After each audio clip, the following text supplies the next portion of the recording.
in the silent corridors of power. A new chapter has begun.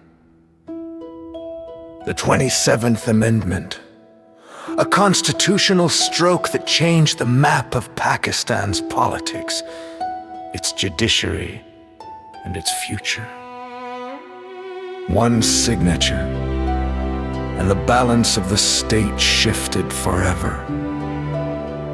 General Asim Munir now stands not just as an army chief, but as the Chief of Defense Forces, the most powerful military position in Pakistan's history.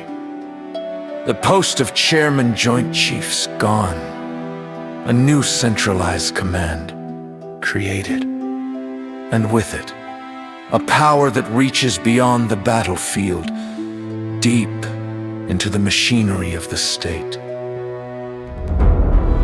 The amendment grants lifetime immunity, privileges that no civilian leader has ever enjoyed. A new federal constitutional court, judges appointed by the executive. The old Supreme Court's powers diminished. Provinces now stand weaker, and the Federation stronger. But under whose command? Some call it reform. Some call it a coup without tanks. And the question rises, is this a step towards stability or the closing of democratic doors? What are Asim Munir's intentions?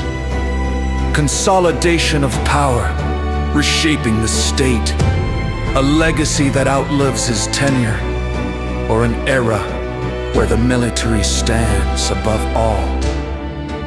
Pakistan stands at a crossroads, and history waits to write its verdict.